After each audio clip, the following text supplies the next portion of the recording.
Hey friends, welcome back to my channel. Today we are going to be going over how do you know when you are ready to apply for your first technical job? And this is a question that I get asked all the time and something that I personally have went through, so I'm really excited to dive more into it. But before we get into that, make sure to hit the subscribe button down below, leave a comment of other videos you hope to see, and as always, I want to give a big shout out to these users here. Thank you for your support, your awesome comments, and I mean, it means the world to me, so I really appreciate it. Okay, let's get started. How do you know when you're ready to start applying for your first technical role? This is a question that I was faced as after I was graduating my coding bootcamp and thought, okay, now what? Am I ready? How do I know I'm ready? And then eventually, now as someone in the industry, I have so many people that are always messaging me asking, how do I know I'm ready? When will I know? Will I know? And that's something I really want to cover with you. I'm going to share a little bit about my story and how I really knew or found the signs to know I was ready, and then hopefully you can apply to yourself. When I was graduating my coding bootcamp, there was nothing more I wanted than to find a job. I knew I needed to find a job to pay those bills, to start practicing the skills that I put to work learning so hard at my coding bootcamp. And I'm sure if you're watching this video, of course, you are someone probably that might be wondering, am I ready? How do I know I'm ready? Whether it be your first job or even if you're someone kind of applying for a job that might take you to the next level or kind of continue to grow in your career. For myself, when I was thinking about applying, I really sat down and thought, okay, if someone was to ask me in an interview the basic fundamentals of, for myself, it was for web development, but you know, there are so many, I think this can apply to a lot of different technical roles. If someone was to ask me the very fundamentals, would I have the answers? Do I know how to explain them? It's one thing to have them kind of sitting in your mind and think you know them, but when you actually have to voice them out, that's a whole other concept, especially when you're under pressure and nervous. So the first thing to ask yourself is, do you know the fundamentals? And for myself, when I was first starting to apply, one thing I really identified early on is I didn't know the fundamentals. I did, but I didn't. And what I mean by that is I got stuck really in a tutorial kind of cycle where I was building things and having all these projects, but I didn't really know how to explain the very basic fundamentals. So I really needed to take a step back, relearn or reteach myself like building blocks like a baby and understand the very basics, because if you don't have a strong foundation, you are going to crumble. It's going to be so easy to say you've built this great project and built that, but of course all with the help of, you know, Google and tutorials, but you're not going to know the fundamentals, and that will really shine through in interviews. To add on to that, not only understanding the fundamentals, but also understanding how to apply the fundamentals. This is essential, especially in an interview where they will be asking you more tech questions, and not only do you need to know the fundamentals of the programming languages or the tech specs that you are working on, but also how to apply them into real world everyday scenarios. Or when I say real world everyday scenarios, I mean the code that you are working on. Okay, so you have the fundamentals and you know how to apply the fundamentals. What else do you need? The second thing that is essential before you go applying for your first technical role is to have a good portfolio. And when I say good, I want to stress, I say quality over quantity. This is another area that I really got wrong at first. When I was first applying, I thought, you know, quantity over quality, or have it kind of a bit of both, and that completely backfired. So I would go and build all these interesting things with these tutorials, but I wouldn't really know A, how to explain the projects I built, and B, they weren't that great at all. Whereas if I would have just taken a step back and built one really good quality project that I could fully in-depth explain, I think it would have been a lot easier in my job interview process initially. As a side tip that kind of sounds obvious, but way too many people forget this, is when you are building a project and learning something new, build something that you really want in the world or that you really enjoy. For myself, I remember one of my first apps I built was a skincare app because I really have a passion for skincare. So I thought, why not build something that I'm actually passionate about? And that makes it a lot easier to build, but also to kind of be excited about when you're speaking to the project in an interview. Going along with having projects, is it important to have a portfolio is another question that I get asked all the time.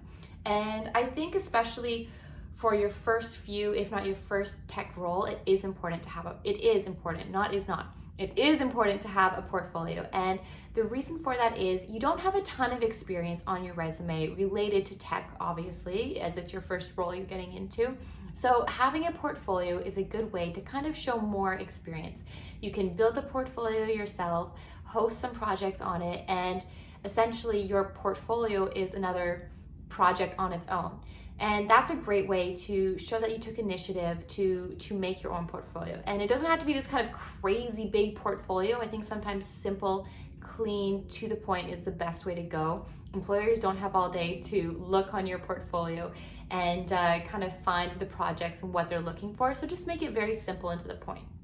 Tip number 3 is something I also did not do when I was applying for roles, and I quickly had to go back and fully understand, which is you know how to use version control. This is something that you use on a daily basis or for all your projects. You can explain it at the very basic level. At least you have strong fundamental of version control.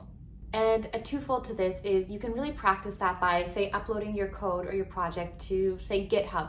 And this is a great way to not only show employers, your GitHub page and that you're constantly working on projects, but also to your version control skills that you have. It's a kind of a twofold. So I think having version control skills is really, really important and something that is expected of developers at all level, even a junior level.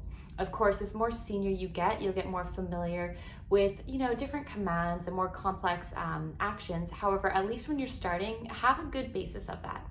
Okay, a question I get asked a lot is, say you know one programming language or one kind of tech kind of skill, and the requirements for the job isn't directly correlated to your knowledge. Should you apply? For example, say you know a programming language such as JavaScript and the job requirements are Python. Should you apply? 100% you should apply still. And I used to think that this would mean I needed to spend hours learning Python before even applying. Do not do this. You are spending so much of your time that you do not need to do learning a programming language just for applying for an interview. And I think you don't need to do this because any good company, they're going to want to help you learn on the job and boost your skill set as you go. They're not going to expect that day one you know Python 100% or whatever it is on their requirements. That being said, make sure your skill set is somewhat aligned with the job requirements, or of course you're not going to stand a chance. But if you know one programming language and they're asking for another, or one framework and they're asking for another, don't let that stop you from applying.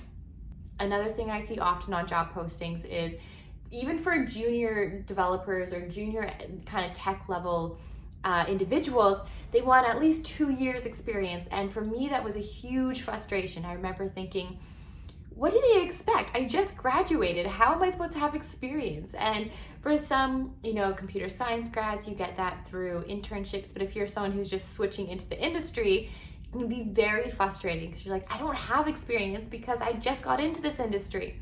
So don't let that stop you from applying. I think any good company will essentially see your worth and that you can be taught these skills and developed into a great developer. So don't let that stop you from applying. And if you get to the interview and they want to talk and hear about your experience, focus more so on the projects that you've built and how you have structured them out. It's important to note, at the end of the day, most of us will never feel fully ready to apply for the job, and that's actually a good thing. I think if we felt that we were fully ready to apply for our dream job or, even our first entry-level job, we waited too long. If you feel like you're totally ready, you have waited too long to apply for that job. You should kind of feel uncomfortable applying for jobs and feel like, okay, am I ready? Because that means you're pushing yourself, you're pushing your growth, and you're pushing to see what comes next.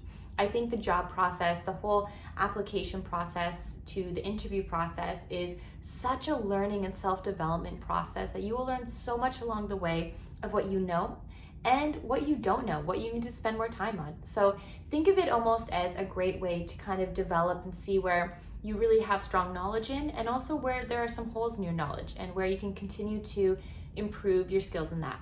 It can be very frustrating and honestly depressing looking for your first job.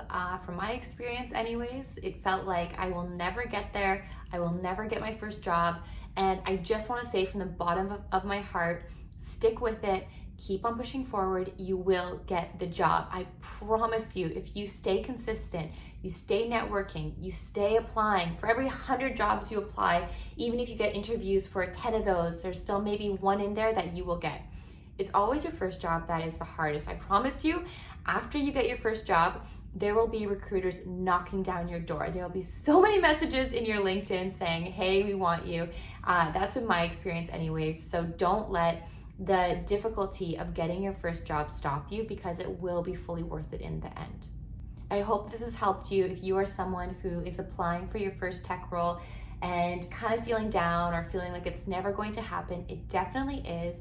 Make sure you have these 3 skills that I listed, from a strong project to knowing version control to really understanding the fundamentals and knowing how to apply those. If you have those 3 things and you aren't applying for jobs, go apply. The worst that happens is you are going to hear no, and that is a good thing. That means you are knocking on doors, you are getting people's attention, and you are learning. If you hear no, always ask why. Why? They're just going to tell you straight up, hey, you didn't have skills in this, you didn't know this. And then you can learn those things if it's something you want to do. Thank you all for watching my video. As always, make sure to hit that subscribe button and comment down below other videos you want to see, and I will see you all soon. Thanks, everyone.